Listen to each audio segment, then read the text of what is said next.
Welcome, Divine Goddess, for another episode on Authentically Healed Women's Trauma Healing Podcast. I am Chloe, your host, your favorite holistic therapist and complementary therapies practitioner.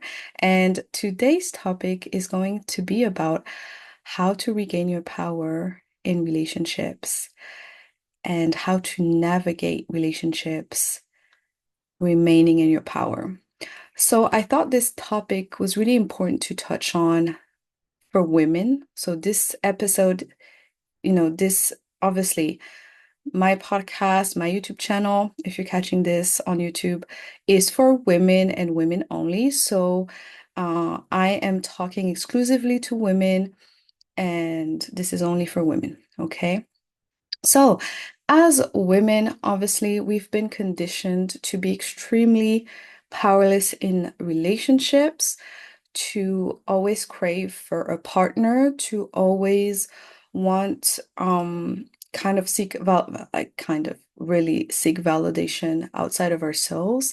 And due to this conditioning, in my opinion, we have evolved into being in golden retriever energies, which that's what I want to call it. Like we are always seeking for validation and attention outside of ourselves, and so we navigate relationships for most women in our lives with in a very disempowered state where we give way more than our partners and we struggle to actually remain in our power and navigate relationships. We often end up heartbroken.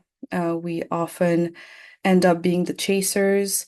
And so I wanted to make this episode today to share with you, what I have learned on my own journey and also my perspective on this, and how, in my opinion, it's so important that we shift from this uh, desperate energy to our empowered energy in relationships and to understand how to actually navigate them.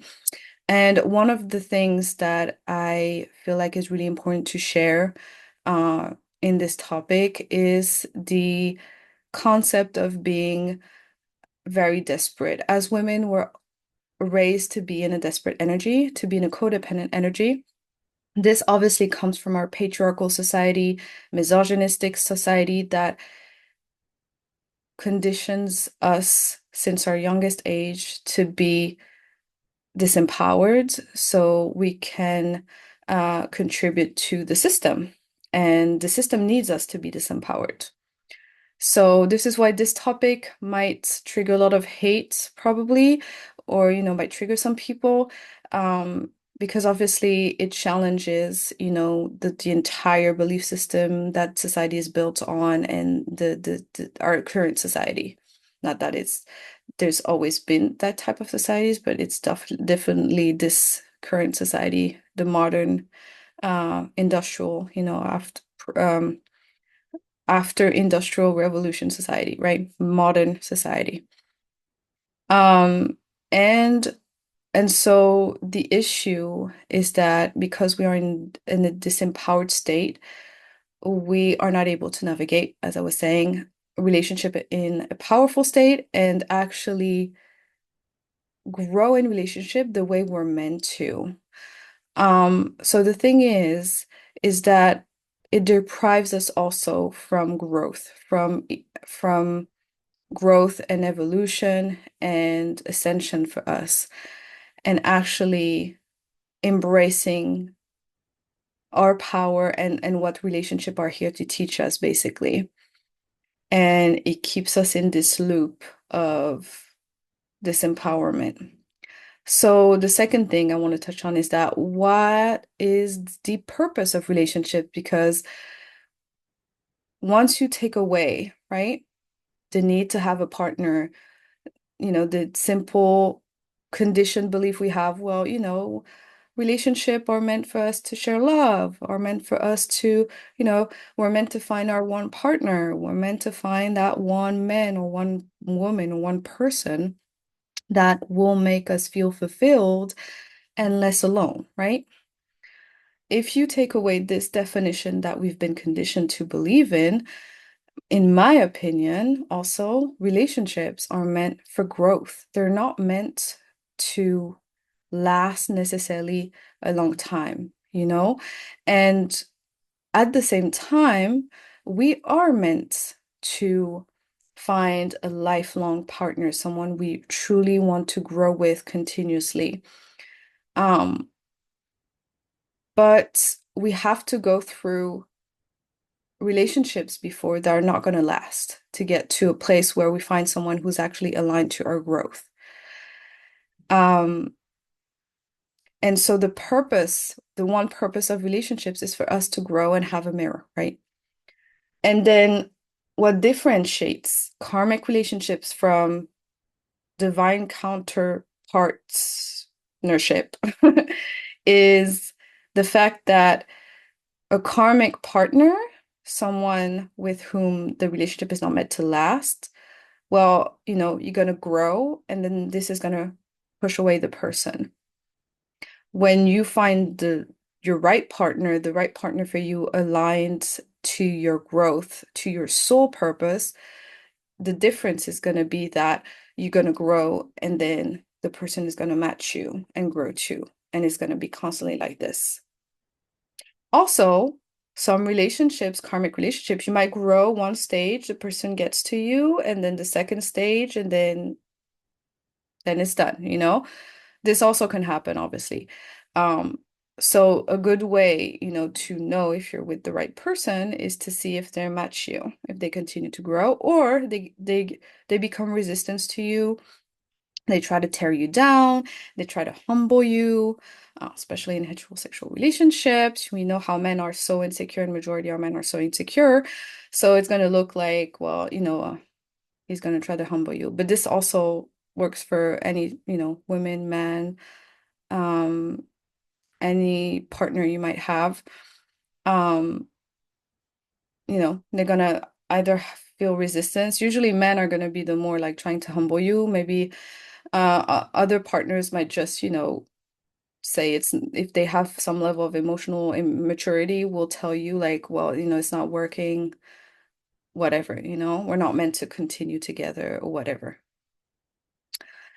Um, but so usually you might see like, people, basically the relationship ends one way or another with usually with heterosexual men. Well, they're gonna try to humble you first, control you, and then, they'll give up eventually. Um, and so what is important for us as women is to understand this, basically, is to understand that we're meant to grow in a relationship, and our growth is going to help us also identify if we are with the right partner.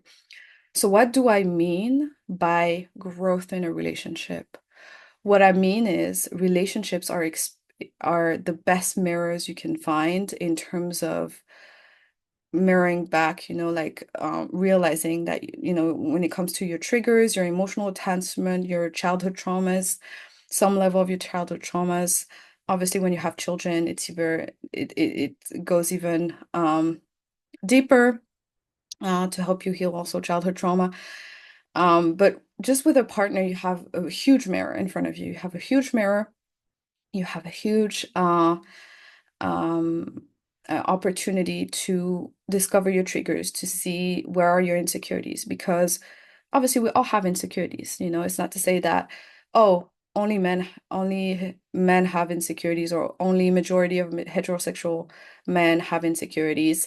No, like we all have insecurities, right? It's the difference is some people will be conscious of them, some people will not be conscious of them, will not seek help, will be in denial of them, will be and usually heterosexual men in this society are prone to that because all society is built on this delusion, and so it nourishes their delusion. They have like they're supported in their delusion, if that makes sense, between each other. So, but at the core, we all have insecurities. The way as a humanity we've evolved, we have generational trauma. We all have some level of trauma to heal. Okay. So we all have some level of insecurities.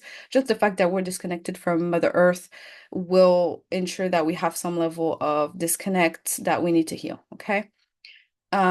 So with that being said, we need as women to learn to use relationships the right way and actually use them to work on our triggers and be very curious when we enter a relationship and more focused on ourselves than the other. That's what I'm saying. Like, if someone, you're in a relationship, you start getting triggered, take this as an opportunity to first explore, even if like you're dealing with someone that is clearly, is clearly abusive or is clearly not respecting you, for instance, make sure to also see if you have a reactive, response to them.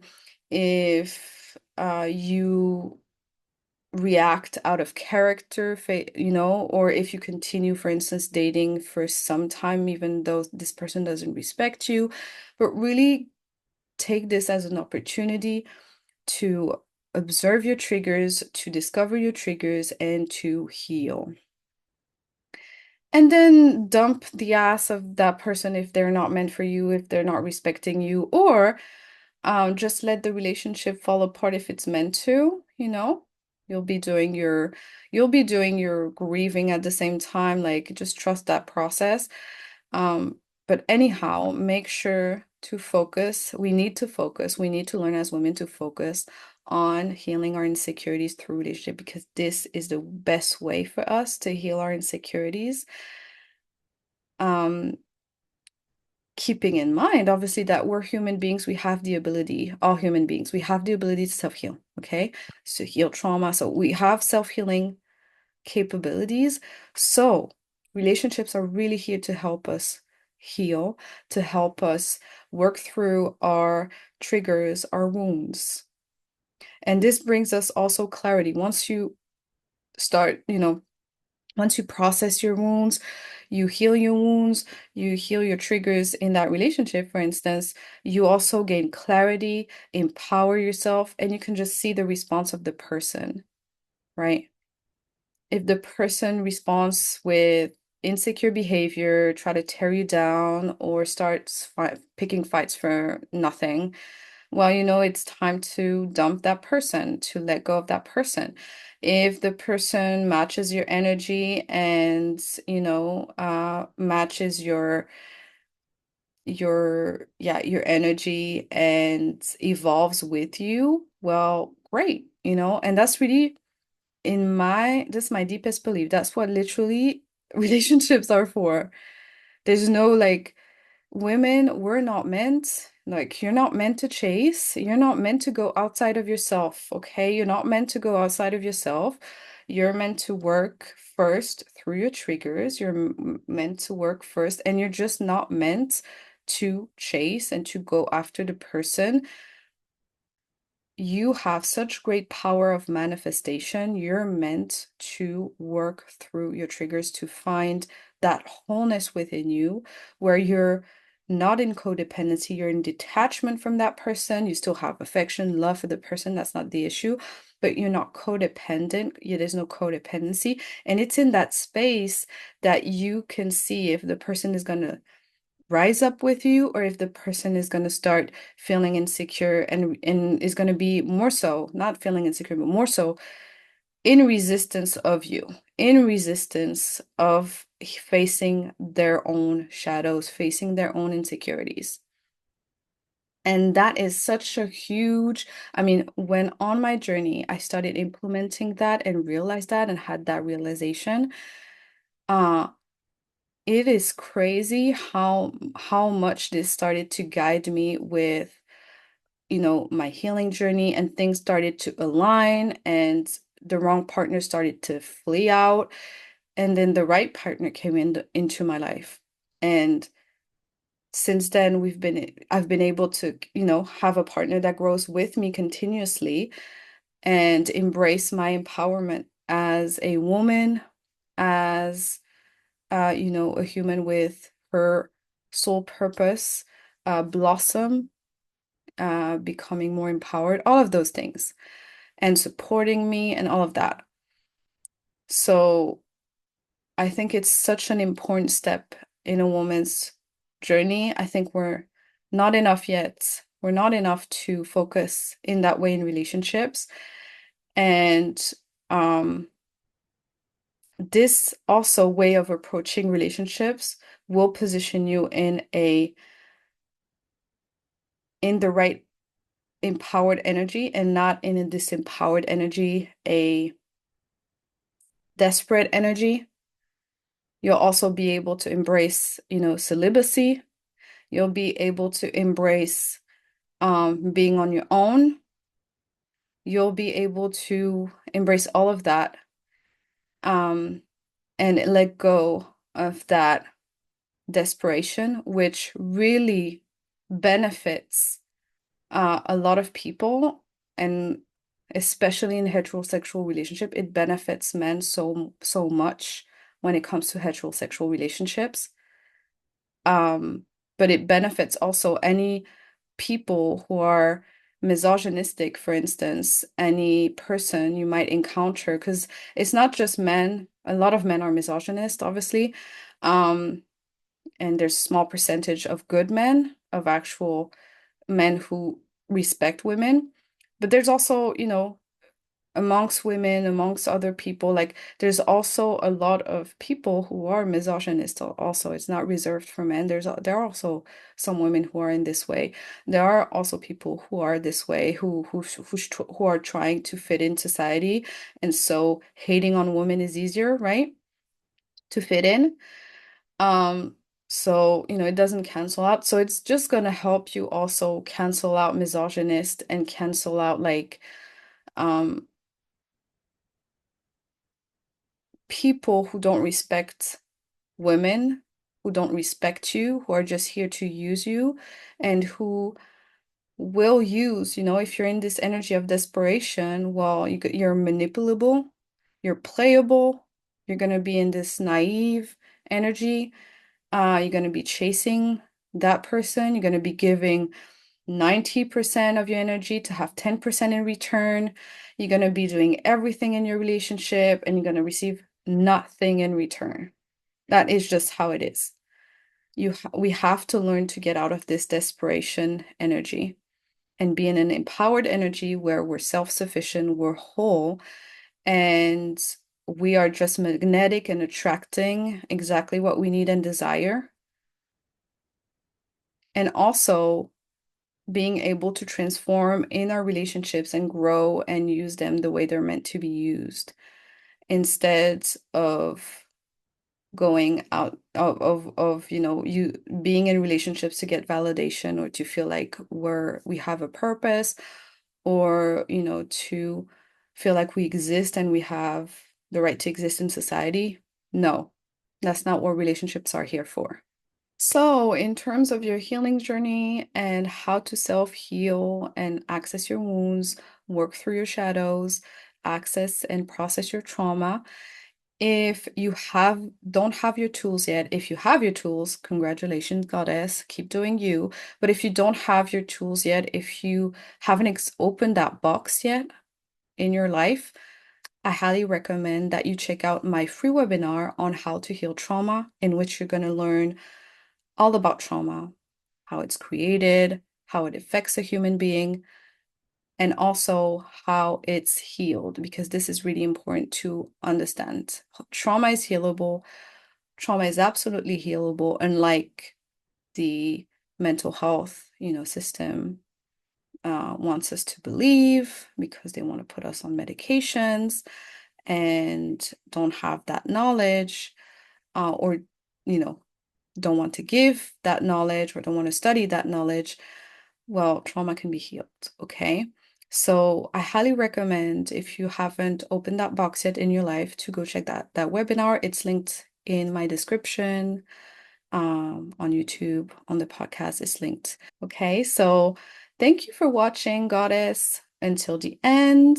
You made it until the end. That's amazing. Thank you so much. And I'm looking forward to connect with you in another episode. In the meantime, keep shining and keep rising. Do not stop, okay? Sending you much love. Mwah.